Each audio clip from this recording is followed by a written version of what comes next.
Hello, and welcome to our Game of Thrones podcast that has a name. I'm Saul. This is Alec.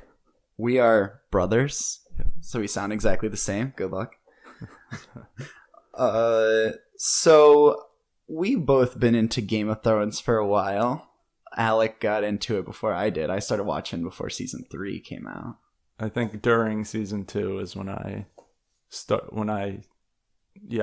picked it up. I thought you were so much cooler than that. No. I think during season 2 is when I read them. So I finished reading them during season 2. Or I was around caught up.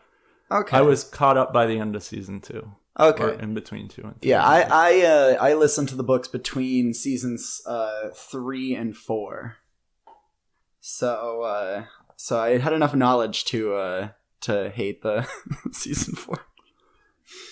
Yeah, that's where it kind of... So season 4 was good. I think it was just kind of at the end there. Got a little no undead cat. That's the problem. Season 7 starting out. This is the longest it's been between seasons. Usually it's around 9 months, I would say, give or take. This time it was about 13 months, I believe. Oh, I didn't notice at all. Yeah, because they pushed it back to July. Usually it's been as early as late March. So they can shoot during winter and yes, really get those beautiful winter shots that we've seen so far. Yeah, with the fake snow. Fucking stupid. I mean, I'm all for them taking more time and having less episodes per season. Yeah, but when it's obvious they're delaying for George. But this episode is not good. Like, when the context of it being one of 7 parts, it's not good. Like, the first time I saw it, I was like, yeah, that was fine. That was a fine first episode, but I was kind of still calibrating for a 10-episode season. Well, okay, I'm going to defend it a little bit and just say, if this is all the filler and all the intro and we can kick it into high gear after this, I give it... I said I gave it a 6.5 or a 7 when I told people, basically. All the important people? Yeah. I just... They have a lot of these episodes that are just piece-moving setup episodes, and I think that the approach in general is kind of flawed, that the setup in and of itself isn't interesting, because it should be good, you know? Like, a scene should be able to stand up on its own, but yeah, it's a little... When you have pretty bad setup, when the theories in the fandom that you're reading online every week are better than what they do by a lot. That's been the case for a while now. Okay, so we can get into specifics here. So the episode starts off with... the cold open. No, it's not cold. It's pretty warm. Warm open? Warm open, because isn't it still warm at the Twins? It's a winter open. No. Oh, you're joking. Yeah, I know. Oh, okay. So we have Arya as Walder Frey talking shit to all the other Freys before she kills him. And I like the turn of the scene where it obviously starts being Arya's words. Because it sounds so stupid for Walder Frey to be saying them. It's like, you did this. Ah. Yeah, I wish that they had differentiated it somehow. Like, you saw a quirk that she did, or you saw she had needle. Because as the viewer, we knew it was her because we saw her kill Walder Frey. So we knew it was him. So I wish they had like a wink, or that her voice changed when she took off the mask, or it showed like somewhere in between. Like, her face doesn't need to like morph or anything, but we're supposed to suspend disbelief. He said a fortnight. So she was there for 2 weeks after the baking of the pies, pretending to be Walder Frey. She was just sitting in his room yelling in his voice, "Go get me some food." After not even knowing him very well. Unless she was there for another month before, pretending to be a serving girl. I'm sure she picked up some intel here and there. Well, she knew about the Red Wedding in depth. And she knew who to call. She knew all the important phrase to call. Yeah, that's true. No, she just when she was Walder Frey, she's like, "Get all the Freys here. Get any Frey who's anybody." That's my British accent. Anybody who killed the Stacks. Heroes. Yeah. I mean, it's fine. It's fun. No, I liked it. I thought it was good. It was nice. It was a nice, swift start. I mean, we love seeing that. It's like revenge porn, you know. I mean, it's just, you know, we kind of know what's going to happen the whole time. It's just like, oh, Arya's going to kill all the Freys. And I don't know. I just never, even at the end of season 6, I never felt very into Arya killing Walder Frey just because we're so far removed from the Red Wedding. And Walder Frey hasn't done shit for seasons. Yeah. Like, he's just not there. And then it's like, oh, he comes back so he can kill him. I don't know. Just not that, it didn't gratify me. Yeah. Same thing, yeah. Like, even Meryn Trant wasn't that gratifying. It always seems like they try to make it so much more gratifying than it is. Meryn Trant wasn't gratifying because they just tried to, like, make him the worst guy ever real quick right before he died. It's like, oh, and he's a pedophile who abuses the girls, too. Like, in every way. He gets off by hitting little girls. Yeah, it's sexual. It's not just that he's an indifferent knight that beat Sansa because Joffrey told him to. He beat Sansa because he got sexual thrills from it. Yeah. It's like, thanks, we needed that. It ended up being a really good position for him as the Kingsguard, right? Yeah. Everything he wanted. It's a natural fit for Joffrey.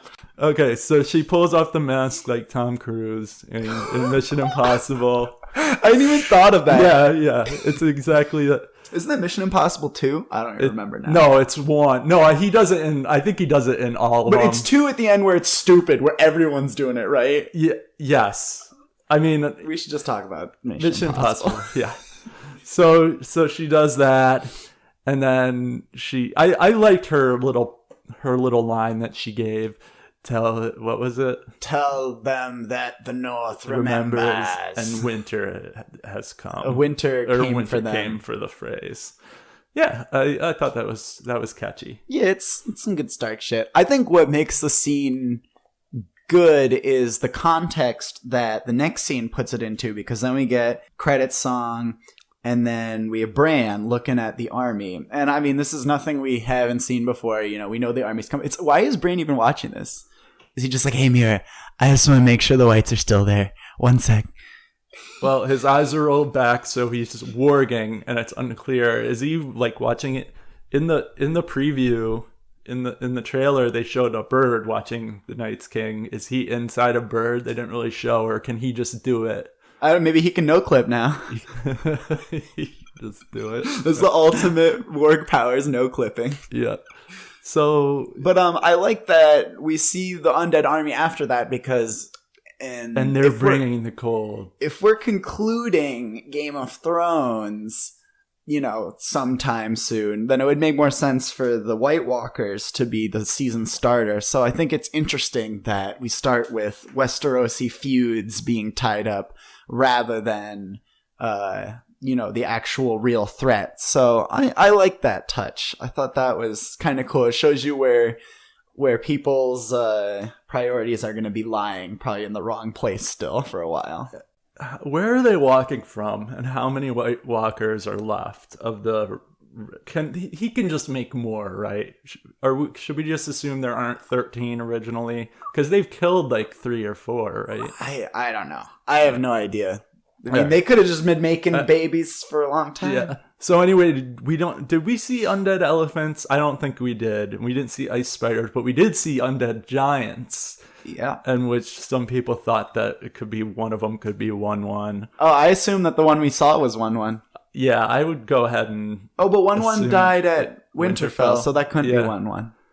Yeah, and they probably would have burned the body. So this is just more giants. Other giants. The last of their kind, right? Yeah. It's always the last of their kind. Well, of course. Like the children of the forest. Was that the last of their kind? There's more of them just waiting to explode themselves as soon as they enter the show. They were unclear on that, too. Yeah. But then Bran and Mira roll up to the Castle Blackgate, and then Ed, unfunny Ed, is like... how do we know you're Bran Stark? And then Bran's like, well, I know all this stuff about you. And then Ed's like, okay. Yeah. It's like, non-funny to learn. Could have just been like, I know about John's ass pimples. And then Ed would have been like, holy shit. Or I saw you guys fighting. Like, I was physically there at Craster's Keep. Wasn't he there at Craster's Keep? Physically? Yeah, he was. And he saw John. He could have, like, said that. I don't know. He could have done anything. He could have said anything that would be, like, more, you know, personable. Like, that a person would say to another person. I lost my dire wolf. He just wanted to be really smug, though. Like, I know everything. And I think they're trying to show that, like, Bran has changed. Yeah. Like, Bran is no longer like, oh, I'm Bran because this. He's just like, I am everything. He's been alone for a long time. Maybe he's just awkward. He doesn't know how to talk to anybody but Mira. And he just kind of starts pointing to stuff. Poor Mira. Yeah, Mira's life sucks. Okay, but she's back with a bunch of rapists, so life will improve. Looking up. I think she should kill John and pretend to be him because no one would notice. Oh, the twin theory? The Mira and John twin. I've heard that. I've heard that theory. Oh god. It's great. I dig it. I think that Mira should actually be the protagonist of the story, and John just kind of dies for real this time, just like next episode. John stubs his toe and hits his head, and he dies. Where are they going to meet? They don't have to. Mira just takes over. Looking forward a little bit, Bran and Mira probably, or at least Bran is going to Winterfell, right? I would assume. What is Bran trying to do right now? Warn them, right? I'm assuming he's coming back down south to help them fight the White Walkers. So far, he's just doing bullshit. And are we agreeing that he's been doing bullshit since the end of season 3 or 4, before he had that whole season off? Yeah, the difference between Bran being off for a season and Bran being in the show is very small. Yeah. But, hey, he's going to be back, and I'm going to go ahead and assume he's going directly to Jon to warn him. Yeah, because they're going to be like, oh, Jon and Sansa are at Winterfell, they're ruling there. And he probably wants to tell Jon about his mom, too, now that he knows. Oh, yeah, because he watched the show. Forgot about that. Yeah, he watches the show. He torrented it. Yeah, one thing I can't get over is Bran keeps saying, I'm the three-eyed raven. All right, three-eyed raven is not a cool-sounding thing. No. They should have just made it, if they're going to change it a little bit, they should have just been, Brandon Rivers became the Blood Raven, and then Bran became the Blood Raven after him. Yeah, that sounds better. Isn't it Three-Eyed Crow in the books? Yeah, it's Three-Eyed Crow. Yeah. But most people don't even know the difference between a crow and a raven. I do. I just always remember I always remember the Jojen scene where it's like Bran's dream or something. It's like, don't you see, Bran? The three-eyed raven is you. It's like, what? What the fuck? That kid is a funny. That kid is a funny little actor. That is not like cool. That kid was like made to play elves. Yeah, isn't he like 30 or some shit? Yeah. He's like Dane DeHaan, but not. He's the same age as the Mountain. Oh, that's ridiculous. Yeah. Oh yeah, the Mountain's in this episode. Oh yeah. I like his new black armor. His helmet is badass. Yeah. I like the eye loopies. It kind of reminded me when I first saw it. I think it was in one of the trailers or previews. I kind of thought it was an Ironborn one. Like a squid almost. Oh, the way it like flows off. It's got all the loopies. Yeah. Yeah. So, anyways, Bran and Mira get back. Ed lets them in and then looks north. And then we get an entire shot of Ed being there. And he doesn't say anything funny because fuck you, people that like the book. Yep. Dolores Ed Tullet. Like, I like the actor that plays Ed. Why doesn't he get to be funny? And we know the show likes to try to be funny every now and again. I just don't understand. Didn't he get to say something about gingers or about latrines? Or that was John making fun of him? I don't remember. Not this episode. Last season, yeah. I'm sure he said some, like, could be funny. Like, he's never being funny, though. You know? He's never trying to be funny. He's not. He's always just being angry. And, like, I don't think Book Ed is really trying to be funny anymore. No. I just think his default state is... He's, like, just bitter. He is trying to bitch to people, though. Yeah. Like, he's not, like, pretending that he's not trying to whine. Yeah. So, after that scene, then we go down to Winterfell, where we get the first Jon actually ruling scene. What does he do? He bangs his gavel? Is that how that scene starts? I don't remember. Well, anyway, Jon... Does he have a gavel? Is there a gavel? Yeah, I think there was a bang. Like, you know, get all the Northern Lords' attention. Shit gets rowdy there. So he gets to sit next to his sister. That must be very nice. And they apparently didn't coordinate efforts before. They didn't talk about what they were going to do, because then Sansa calls out Jon. It's like, okay, Sansa could be right here, but it's not a good move to call him out in front of everybody. Like, okay, first meeting is King of the North. It's like, wait, actually, here's your sister. You're wrong. Yeah, like, she's lived in this patriarchal society her whole fucking life and learned to be a lady. She's had 2 abusive husband/fiancés. I mean, I'm fine with her being able to speak up to Jon. But not in front of all his men. That's what I mean. Exactly. She should know the rules. And he would listen to her. He's a respectful guy. Yeah, but then he doesn't when they argue. But I mean, I feel like it's just kind of because the argument had to happen in front of people. But the problem here is that the parameters of the argument aren't really there. Like, if Sansa says that this should go to our loyal subjects, is she saying that this should go to some of the people of Littlefinger's men who came up to help them? I was almost thinking, like, wildlings, even, because they've been more loyal to Jon than a lot of the Northern Lords. Yeah, but the wildlings are not, like, a high-cost... they're not high-cost bannermen. They'll pretty much listen to Tormund, and true. Tormund's on your side. Whereas, like, they don't even want a castle necessarily. Like, Sansa should be trying to pry some of those men away from Littlefinger, though, because if they're Littlefinger's fighting men, they probably were bought with gold to start with. That would be very smart if she put some Vale. She got some Vale families up there.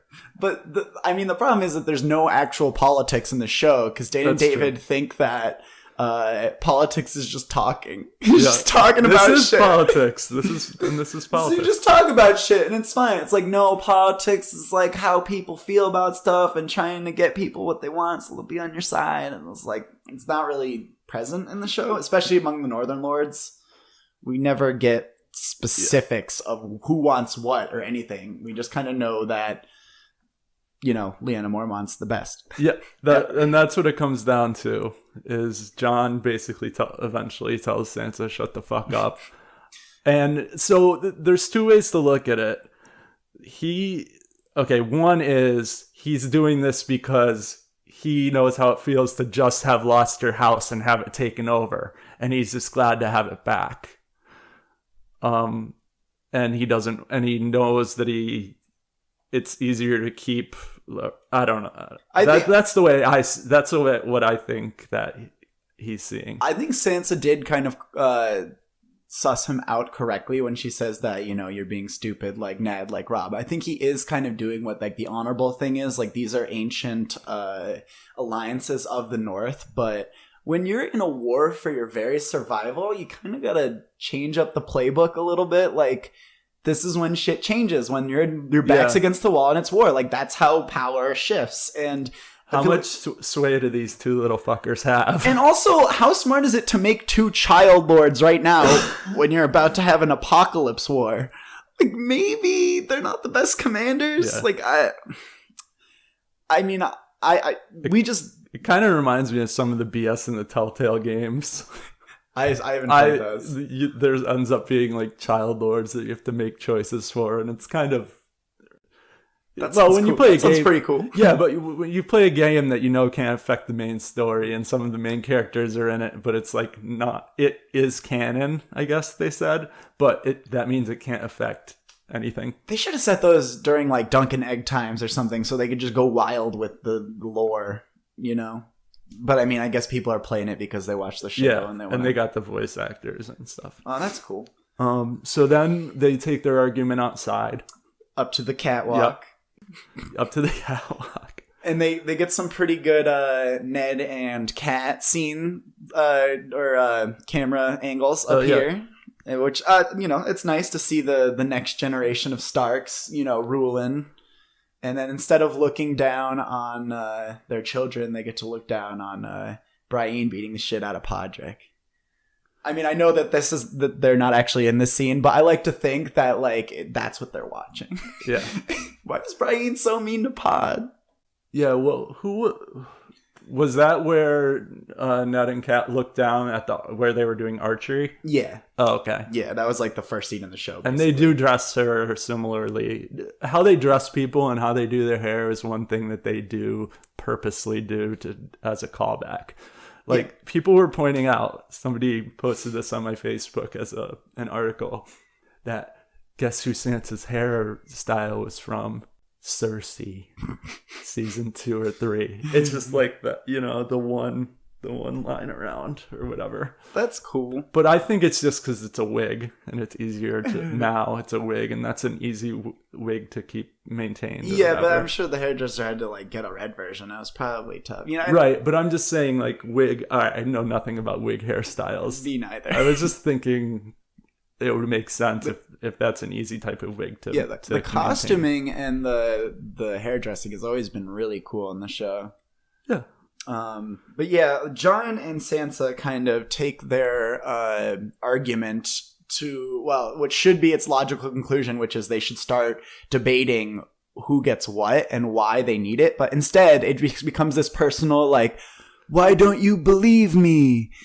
Which, Sansa says that to Jon. It's cause it's me, cause I'm a woman. And Jon's it's you're being like Joffrey. Yeah, you're being like Joffrey. I'm not like Joffrey. It's you're the farthest from Joffrey. Yeah.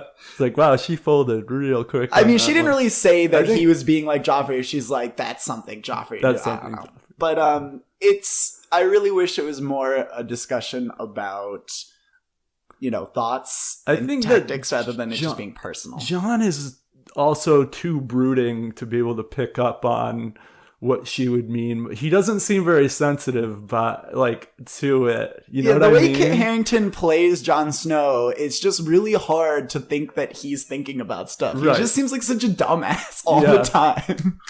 Which is fine to a point, but he should probably start changing his demeanor a little bit more. Yeah. Because Jon grows a lot in the show, and I mean, it probably should have happened last season where he becomes less listless and open-mouthed, but, it's still, his mouth is not open as much. He just still talks like an idiot. Yeah. And instead of having the real discussion, he just picked up on one thing that pissed him off about what she said, and then... But she doesn't push it either. Neither of them talk about it. Who should get this land instead? Who's unhappy right now? Who is this should be about them trying to keep their army together. This is having bannermen means that you need to make these decisions, these value decisions. But the show has never been interested in that. So it's whatever.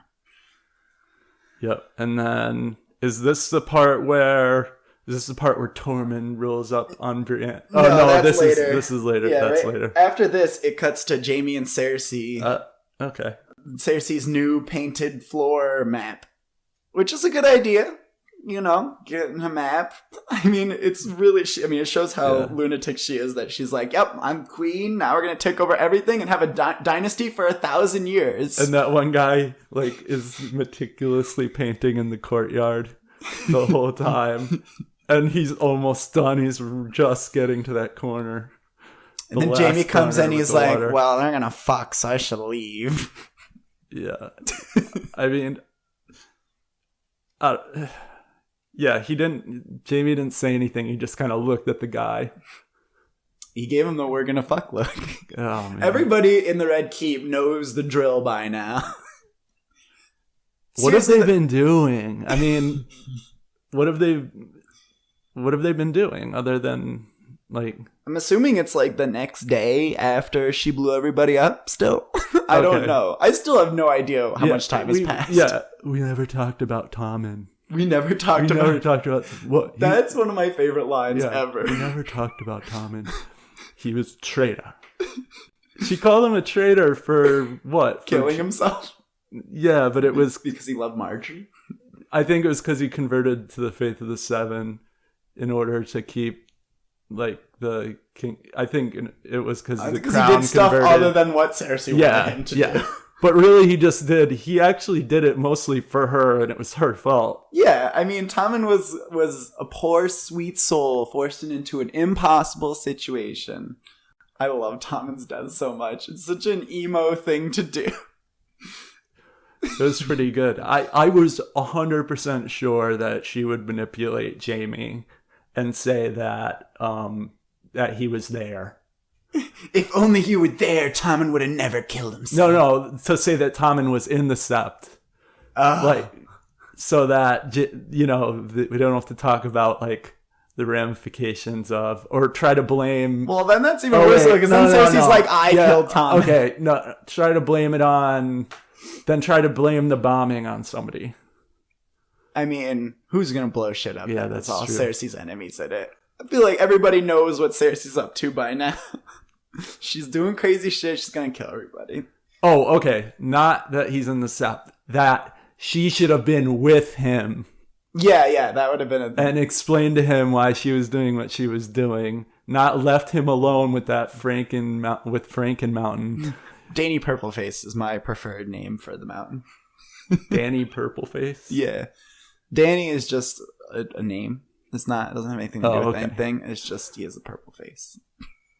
I wonder what I mean, we've seen he took it off at one point last season for Cersei obviously has spies, so she knows where Daenerys is. How did the spies get to her first? Yeah, exactly. They're birds. They flew. Little birds. Varys sent her a text. Yeah. But Varys is against her now. Is Varys with Dany? He's with Dany. So how did when was he in Dorne? Was that just completely out of time? He was in Dorne. Yeah, but he was he went to Dorne. Yeah, in episode 10 of season 6, he's like in Dorne, then he's right back with Dany. So did he just make a quick trip across the sea? Yeah. Mermaid. Merling. Yeah. Sorry. I'm not. I'm not current on all my Song of Ice and Fire Reddit. The lore. The lore of Reddit. The lore. So he points out that's a great location to set up, and that's where she'll go. And then they don't fortify it. Yeah, they don't really talk. They don't really talk about what they're gonna do about Dany. They're like, "Well, she's here." It's like, oh, he says Dragonstone is where she'll go. Let's send a fleet there. Let's take the castle and defend it. Why haven't they already taken it? I don't know. Why didn't anybody take Dragonstone since Stannis left it? And no one is there. We can talk about this more when we get to the part at the very end. How it's just empty. There's no one there, not even to trim the lawn. So episode 2 is going to start with Stannis' men cleaning their swords after having murdered Dany and Tyrion and everybody else. They're like, man, they didn't even see us. We were just hiding. So I could see that. Jaime during this scene is emoting so much. Jaime is so emotional now, and even more once Euron comes. His real big reactions come when. Can I? What does he say? Can I even trust you not to kill me or something? He says something really emo. Does he say, you can trust me? Can I trust you? I mean, no one can trust Cersei. No. He knows. Jaime sort of knows in his heart, but won't make the steps that he needs to do. Sarah, that's it's fine though, because she's what I have. It'll be fine. Yeah. And this is where they have the awkward conversation about the how they're going to have a dynasty that will last thousands of years. And it's Cersei is so delusional. I love it. She's that delusional. They should just get married and then have kids. I guess they need the throne to get suitors, to get more allies. But come on, start having kids if you seriously want to have a dynasty. She was just quoting Tywin as what it was, really. He said that earlier in an episode, so it was a callback. He said that he wanted to have a dynasty. Well, I think the line is just supposed to kind of remind us that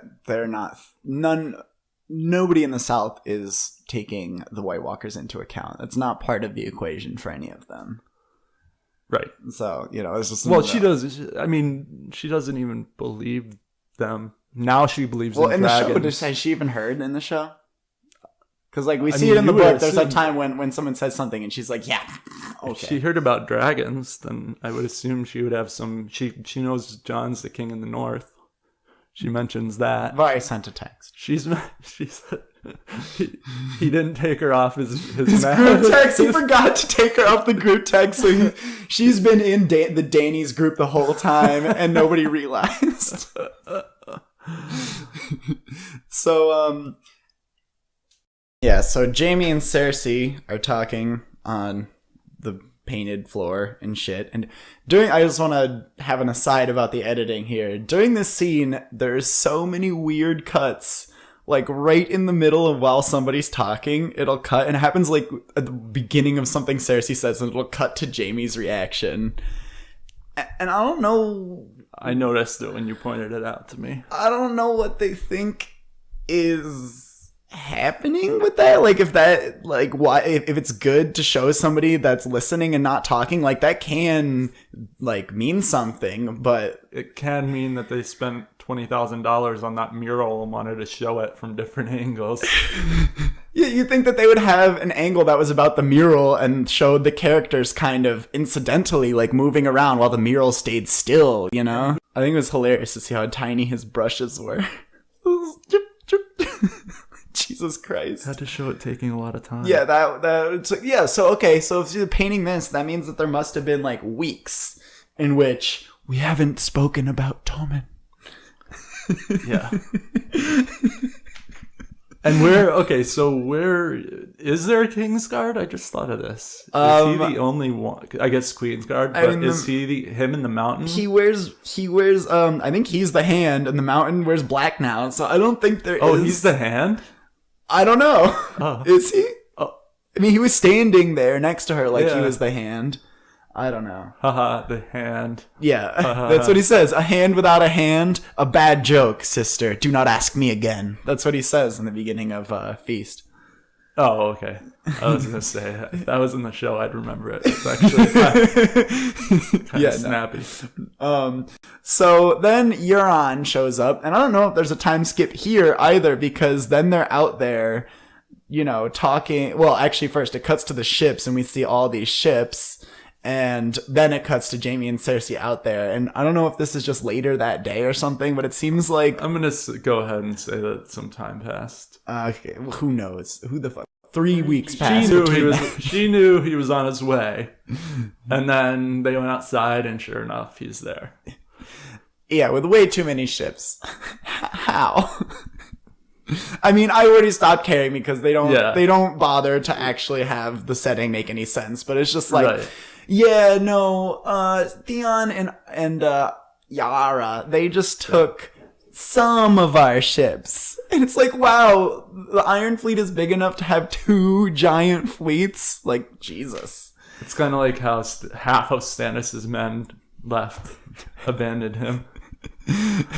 So we get Jamie's first really over the top reaction when Cersei's like, he's coming for a queen, and then Jamie's like, what? But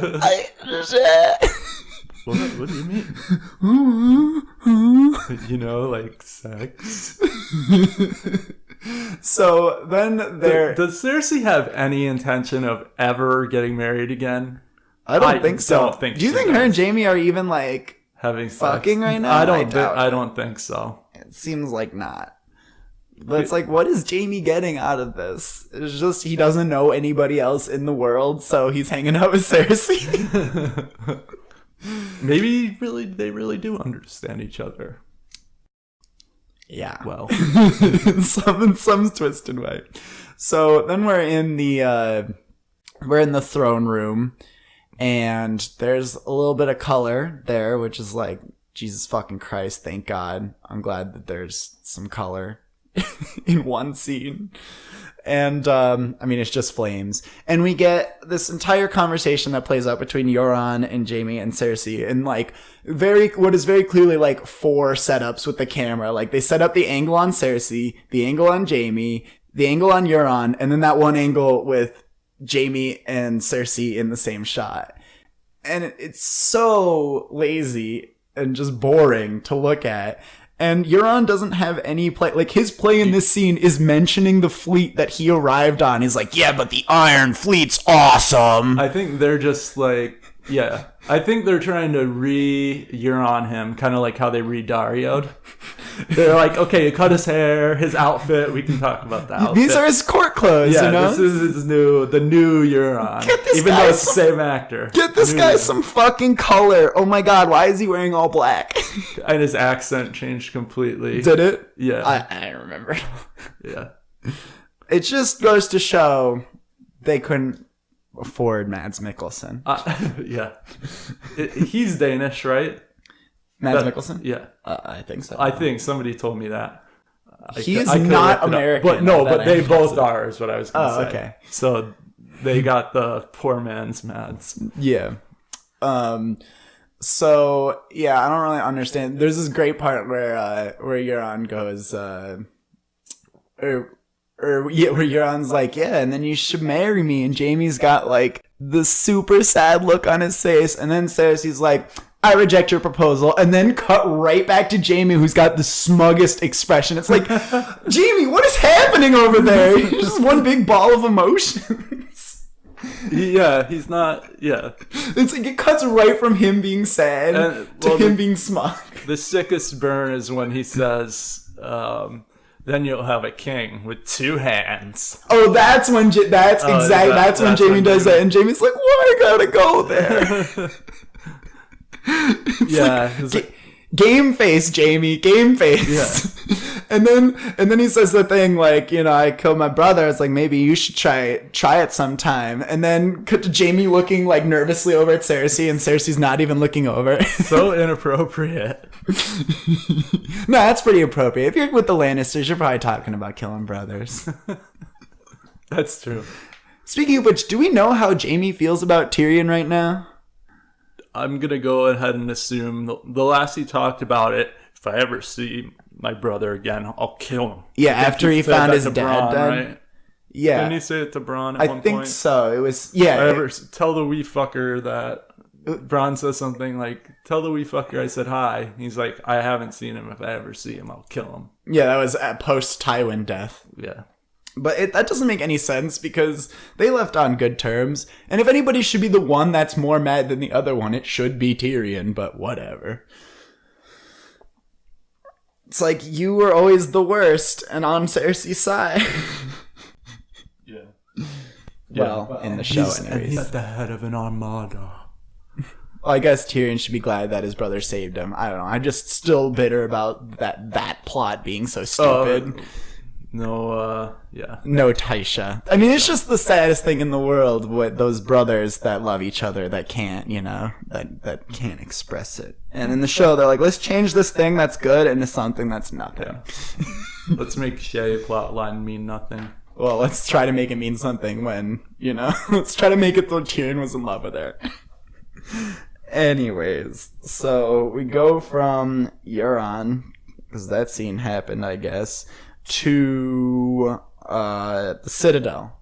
And we see lots of shit. Yeah, here's the shit montage. So, and you know, usually a montage is so you can press time, but they made a long montage.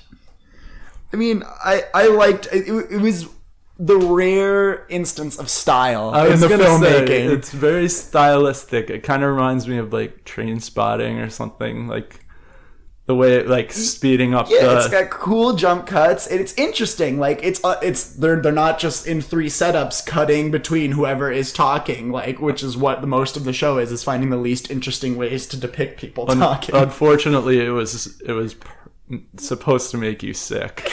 I mean, I think it was effective. Yeah. It made me sick. I was feeling with Sam and all the noises he was making. He made I love how he made the same noise every time. Like, this doesn't get any better.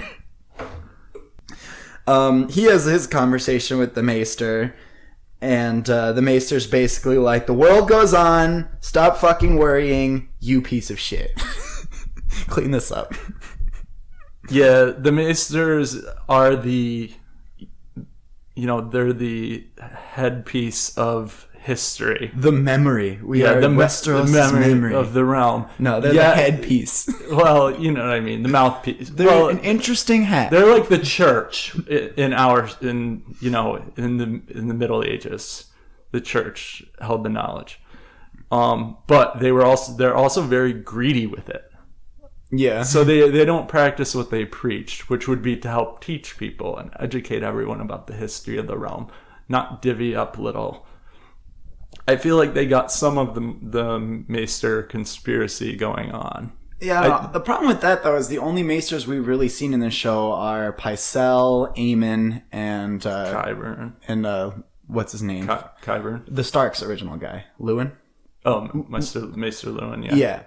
And we never get the opportunity to hear about, like, Maesters that are taking care of lords that can't read. Have you ever seen two Maesters in the same place at once?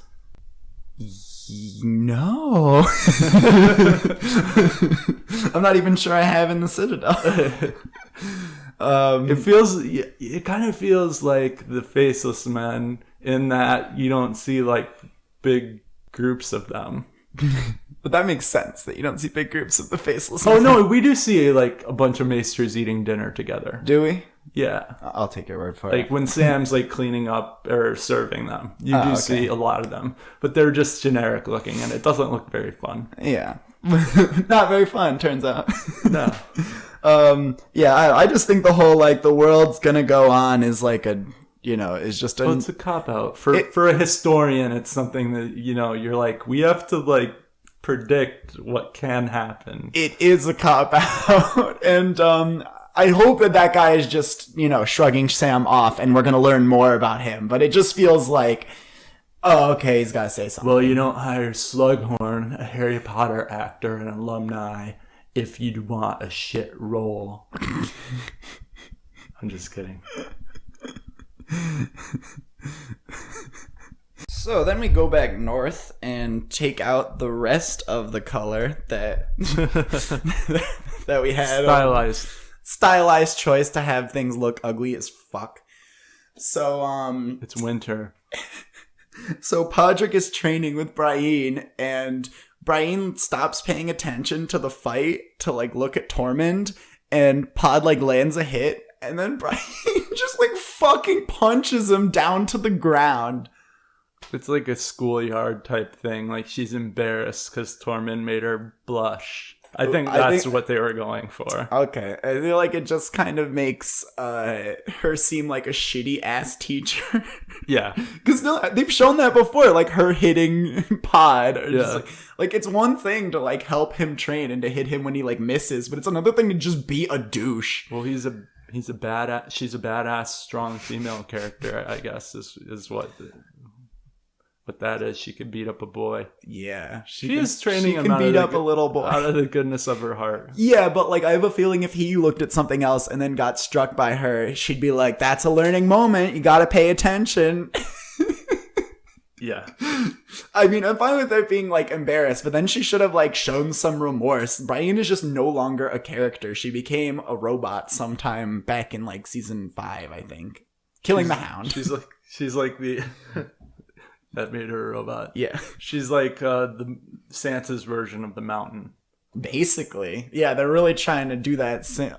Let me just bring that back up from the John. Like, she says something about Cersei, or, like, something very true. Like, she kills everybody that, like, that, like, crosses her. Yeah, that crosses her. It's like, be careful. It's like, you sound as though you admire her. It's like, no, it fucking doesn't. It sounds like she was abused by her for a really long time.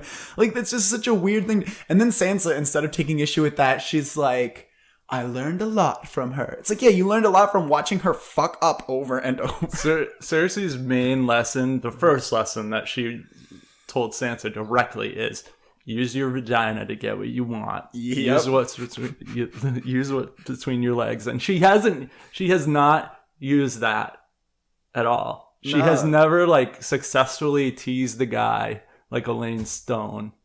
Well, I mean, there's just Sansa's wiles are being in any, like, having control over any sexual part of her life has not been a part of the story for obvious reasons. And just like trying to draw this false parallel between Cersei and Sansa is so stupid. Well, that's why the hair thing was funny. They just got to go to the same hairdresser in Westeros. Yeah. So then she's having this conversation with Littlefinger where she's just basically like, whatever, get out of here. I'm gonna let you have the last word. Basically to remind us that Littlefinger is there is why this scene is happening. I don't really have anything to say about it. Yeah.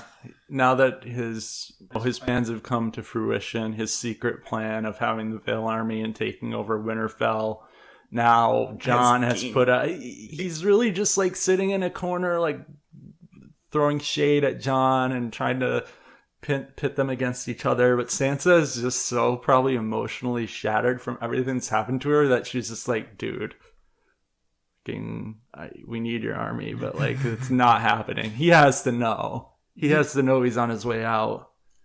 I mean, it's just... She's acting like she's in a position of power where it's like he just saved everyone. Like, why was Littlefinger not more of an important part of the first scene when they're talking about stuff, you know? It doesn't really make any sense, especially because, like, how do his men feel about coming up to the north? Where are they? I was just thinking, like, there should be, like, one or two of them walking around behind. Yeah, why aren't they with him? Like, Sansa's got Brienne around, whatever. Who knows? Littlefinger's men are in his pocket, I think. Yep. So, after that, we go to... my favorite scene of them all, the one with Ed Sheeran. Oh, here we go. I just don't understand why. I'm in love with the shape of you. We push and pull like a magnet do. Although my heart is falling too. I'm in love with your body. Last night you were in my room.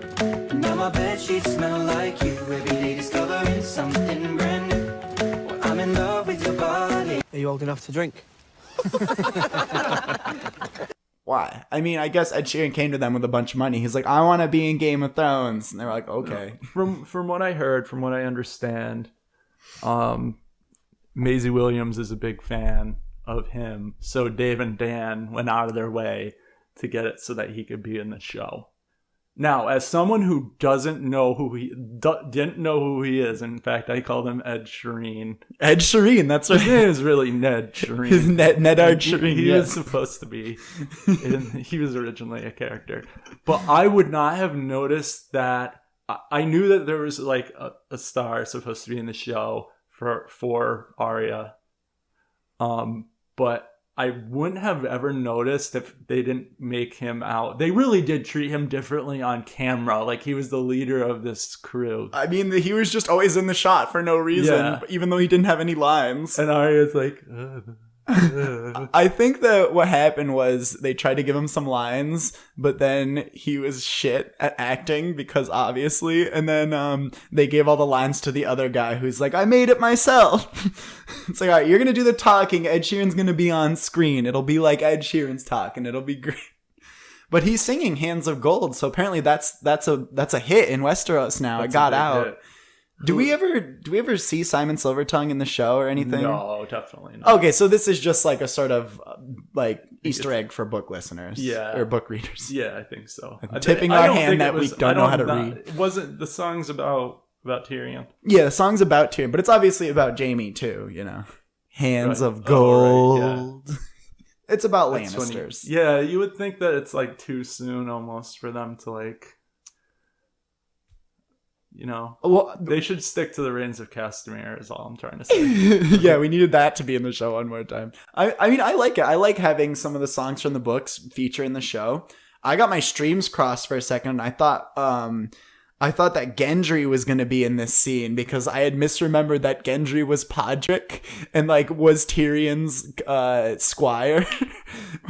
So I thought this was going to be the return of Gendry singing this song that he learned. That would have been way better. It wouldn't have made any sense. No. But because I basically was like, oh, Gendry and Pod, they look similar. Isn't Gendry in the Riverlands? He's Rowan. He's rowing the boat. He left on the boat. He's still rowing. Right. Still rowing. In the books. Oh, in the books, he's at the in the end. Riverlands. Yeah, he's at the end. The crossroads end. So we could, I don't know. Maybe maybe we'll see him. Yeah, I rumoredly we are. Rumoredly? Yeah. Rumoredly we are seeing him. I mean, somebody has to be a Baratheon. We need a new Baratheon. And we've got enough kings and queens. We got a queen in the north, possibly. We got a king in the north. When Bran comes back, we got another king in the north. Or maybe just Lord Stark. What do we have here? And who's Ed's Lord Commander? Yeah, for all of the setting up each event in the show, this episode, they sure did do a bad job actually telling who is leading what, and kind of it feels nebulous, It's and they don't talk about succession. Succession. The lot succession. Sorry. Jamie and Cersei do briefly for 1 second. Well, I thought that would be a really cool Dorne plot. We won't get into Dorne, but I mean, talking about that's something interesting about Dorne. What if the Sand Things just never came back? What if they just got written out of the show? Would anybody notice? Would anybody care? I think that them coming back is going to be. They're going to come back to be whipping boys, girls, I guess, to be whipping girls. I think that they're going to bring them back to kill them, kind of like Nikki and Paulo in Lost. Everyone hates this kid. No, not bring Nikki and Paulo into no, but find out everyone hates them and then kill them really fucked up way. Yeah, but everybody hated Nikki and Paulo because they got written into the show as if they were there the whole time, right? Yeah, so they should just write them out, it seems. Yeah. So it's just happening. Really, this season's stupid. It doesn't accomplish anything. We know Arya's gonna kill the queen. Is literally the scene happens because they got Ed Sheeran. Mm-hmm. So Ed Sheeran now has an effect on the writing of Game of Thrones. It's bizarre. That is bizarre. It wasn't needed. It didn't bother. It really didn't bother me. I would have thought it was a weird scene, no matter what. We can talk about the actual implications of the scene. What made Arya go from killing indiscriminately a whole family of Freys who were remotely related to each other to then giving these guys a pass because they are nice to her. Just these few guys were nice. I mean, so she no longer sees all people as she doesn't see all people though. That's always been a thing, after the Red Wedding happened, she had that moment where she went in that house with the Hound, the house that the Hound returns to, and she likes the soup. I think that she's always tried to keep that that humanity, and I think she was definitely at people. Not gonna have to put her down. She kills people that crossed her. But she's kind of a subjective judge with a lot of hang-ups. Yeah, I don't think that's a problem for me. Yeah. So then we go to the scene with the Hound, and if there's even the slightest bit of light coming into your house through the window, because this scene is impossible to fucking see. There's stylistic darkness, and then there's we didn't want to light the scene. We didn't want to bother. It was dark, snowing, and foggy. Yeah, great. Fucking great. Thank God. I think the first time I watched it, I don't think I could see that it was the same place that they were before. How could you? Yeah. Anyway, they had some nice callbacks from, not having ale. The Hound remembered the place, and he remembered... Thoros was like, oh, maybe they'll have ale, and he's like, they don't have ale. I like how emo the Hound is through this scene, but I think all the stuff between him and Thoros and Derek Bonbarian is very it's just kind of yep, we're together now, we're hanging out. I thought why didn't he just go with them before? Remember, when he was in the cave and they had that fight with Arya, they're like, come on, Clegane, come with us. It'll be because great. he was still he wasn't angry. Yeah, He's still Mad Max. I know, but now when you think about it, you're like, wow, he didn't have to get beat down by Brienne. He could have just been. He needed to almost die first. Do we know what the Brotherhood Without Banners is really doing in the show? Nope.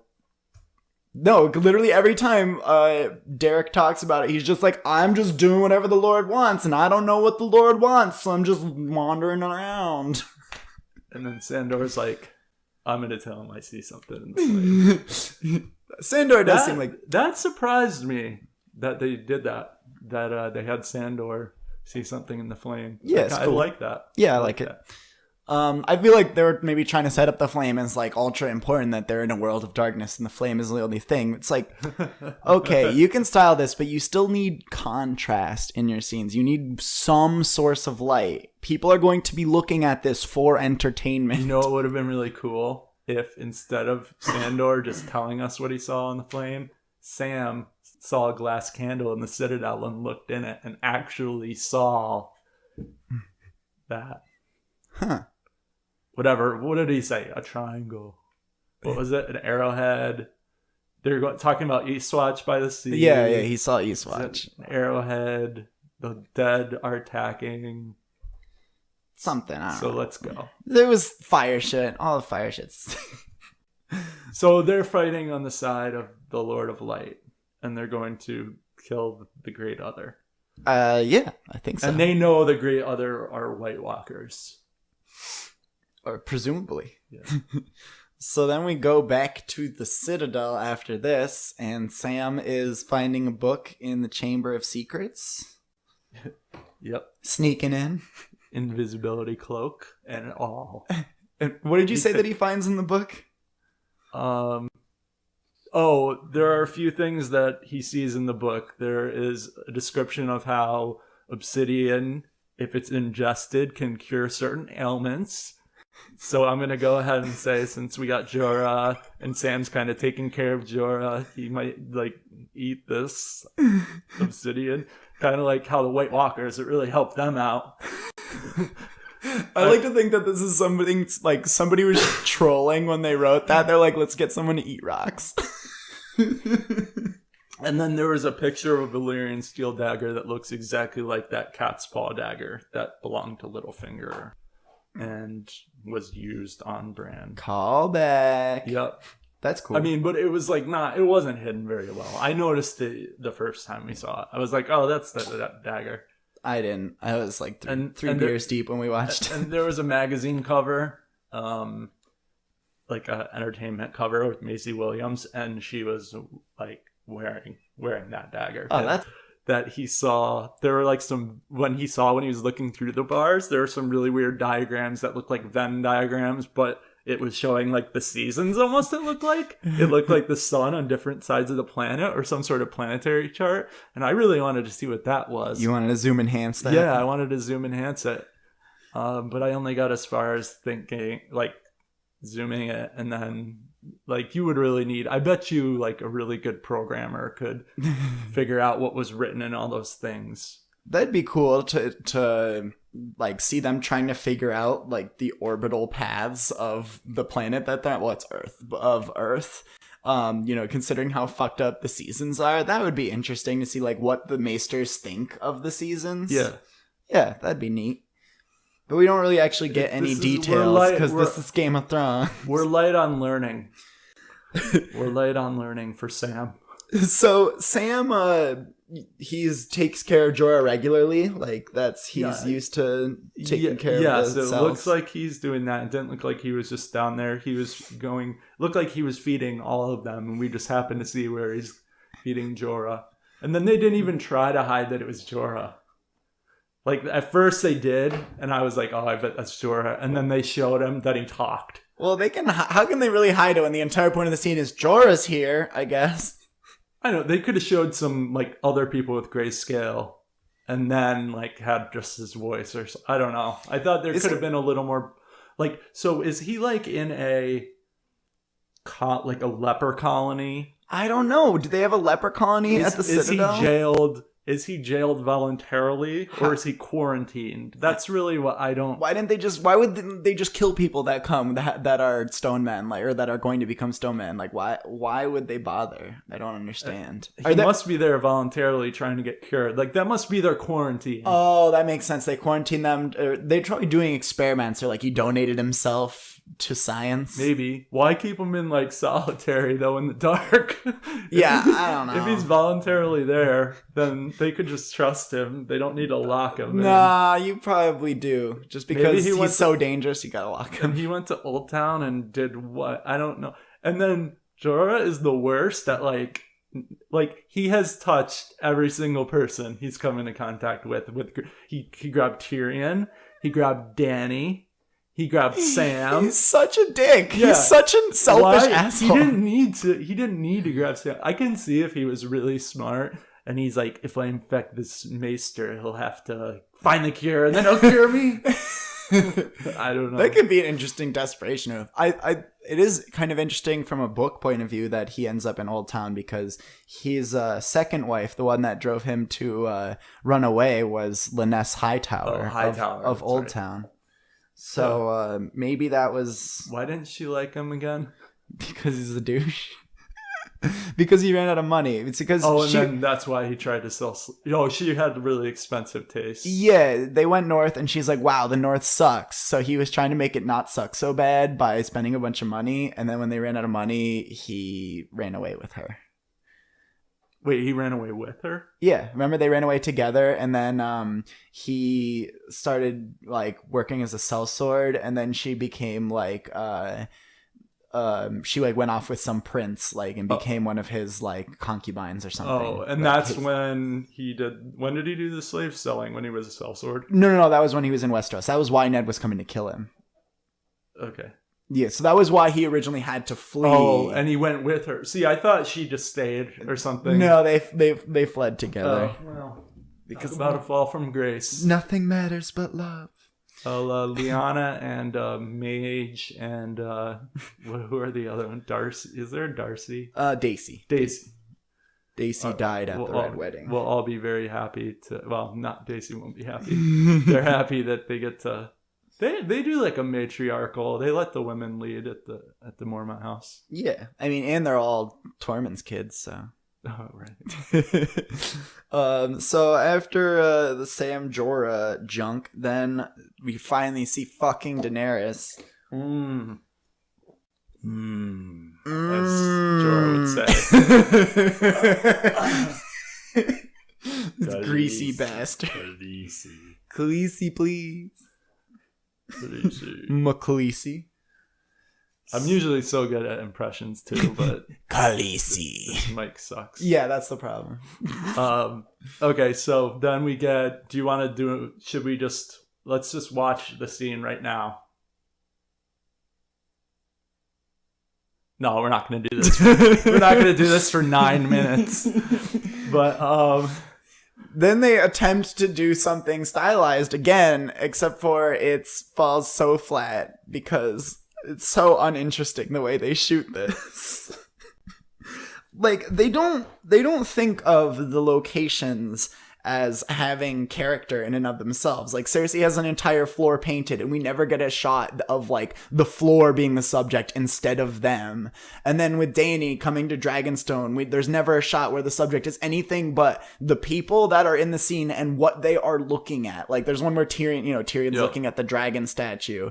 It's like, why not have the scenes, like have a shot that starts on the dragon statue and have Tyrion come into it? Like just why not try anything different? It's just so odd. Like I really love the idea of we just see Dany, the only thing she says is let's begin, and it's a short scene of her, and it's a silent scene of her showing up at Dragonstone, but it just shows sorry, go ahead. No, I guess I just don't know as much as you about production. Could it be that the person writing it, like the producer, is different from the director, or is it all director who manages the Oh no, these scenes are absolutely written.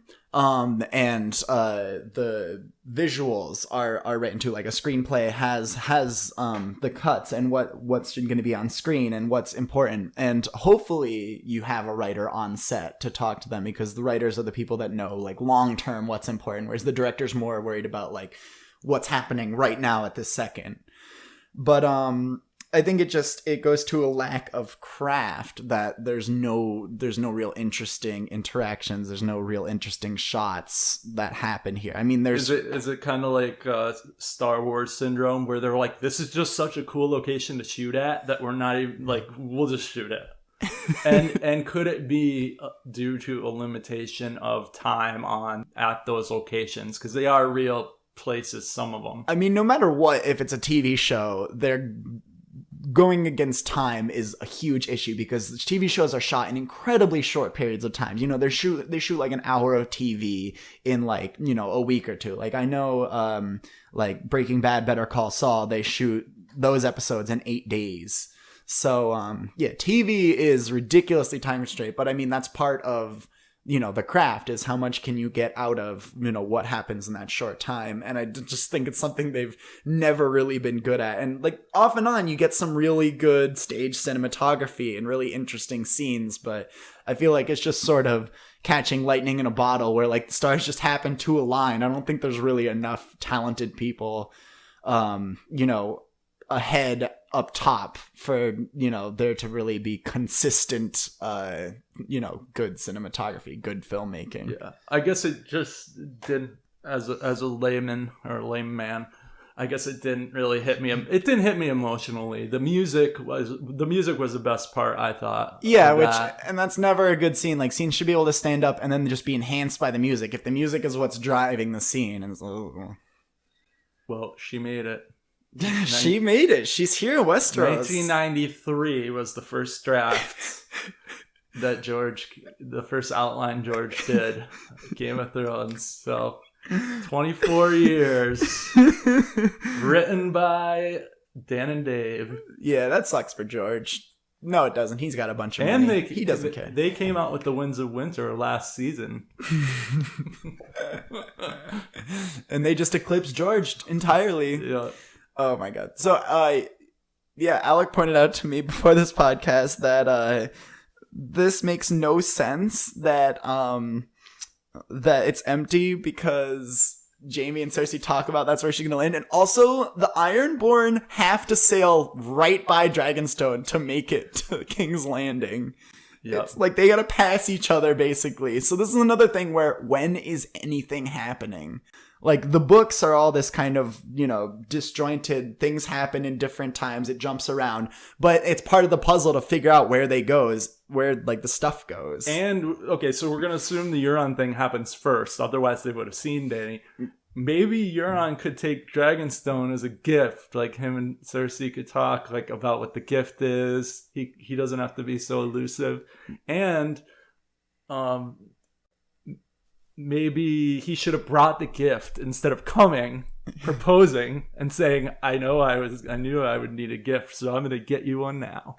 And then leaving, and he sailed all the way around Westeros, which is like sailing around Africa.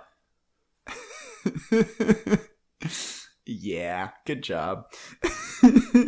And it's also supposed to be winter, where like the seas are really hard to cross because storms, like that's always a huge thing, where, you know, the autumn storms are like wreaking havoc, like Davos gets shipwrecked.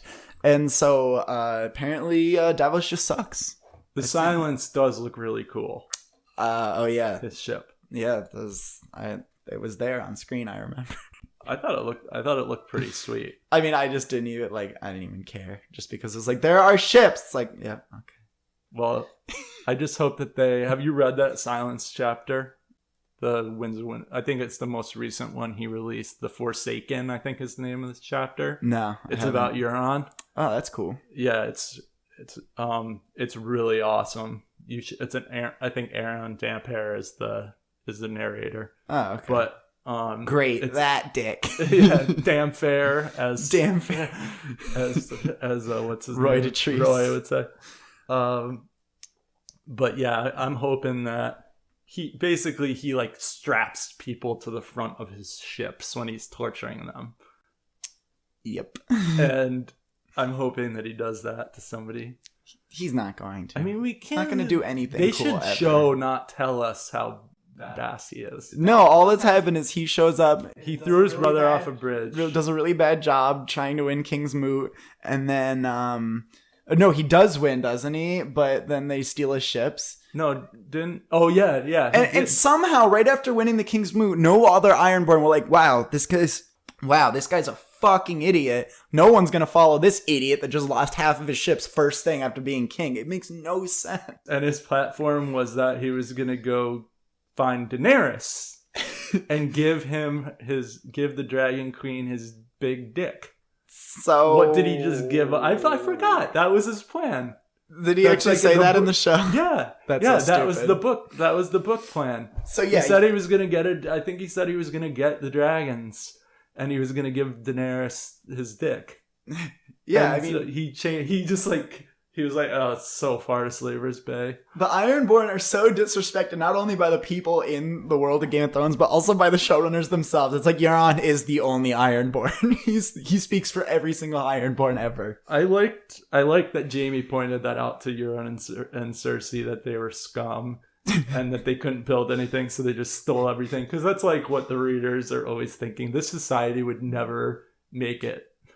Yeah, and that's what makes Asha and the reader, the character, the reader, such interesting characters, is that you want to be on their side. Roderick the Reader, that's his name, is they're the only ones who think at all on the Iron Islands. So yeah. But like I was saying before about the time, there's the disjointed time works in the books because we know the setting is airtight. We know that George is thinking about this stuff. We know that he's putting these balls in the air and he's gonna catch them. Like the show, which, you know, the setting of the show has been like horrifically broken since season 5, where nothing makes sense, and there's no, like, nobody has to travel at all. Like, nothing feels connected to it. It doesn't feel like a world where actions are influenced by the results of what happened before. To be fair, this is why George took so long on Feast. I mean, and Dance, the Myronese Knot, is because of this traveling.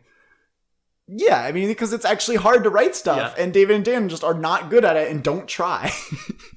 And so, I mean, this episode I actually enjoyed because it was the first episode I was ever able to watch with lowered expectations. Because when I watched season 5 and a little bit of 6, I was like hate watching it, but like I was still enraged, like actively enraged by how bad it was. But now I'm able to see the TV show for what it is, and that's garbage TV. And and you know, it's like Ed Sheeran's gonna show up and shit. This is great. Like, this is stuff I want to watch while I'm drinking beer and watching it with my family, you know? Like, I don't give a fuck. But maybe next episode some stuff can happen. Yeah, I like I said, I gave it 6.5. I give it a 7 if the rest of the season ramps up, and I'm giving them the benefit of the doubt here. Every single episode, no episode will be worse than that. I'm gonna say. I rate this episode 1 Ed Sheeran out of 10. 1 Ed Sheeran out of 10. So who will be in next week? Hopefully everybody. I think Lady Gaga should. Lady Gaga would be a good pick. I would like to see. I hadn't even thought about this. I think maybe like some really big American pop stars, and make them try to do a British accent. They should get some Canadian pop stars. They should get like The Weeknd or Drake on there. Who do you think Dany's gonna like try to team up with the North or something? Yeah, I mean, obviously the Lannisters are in her direct path. Okay, you know? Sam currently is writing Jon, and he's gonna tell him about all the dragon glass. Oh, that was one thing Sam found in the book, that like a map of Dragonstone with like a picture of a cave with dragon glass, which literally Stannis has one scene with Sam in season 4 or 5, and he tells him that, and he tells him dragons obsidian, dragon glass, Dragonstone is literally made of it. And then Sam says he forgot. How do you forget the one thing that Stannis says to you ever. Like, Yeah. what? Yeah. So he's going to write Jon and tell him about Dragonstone, and Jon's going to come to Dragonstone and talk to her. I hope Dany just kills Jon. Well, I don't think he's going to come with a proposal. Or she left Dario so that she could have suitors, right? Yeah, I think so. I mean, is Dario ever gonna come back? I don't know. The way that it went down with Dario was just basically like,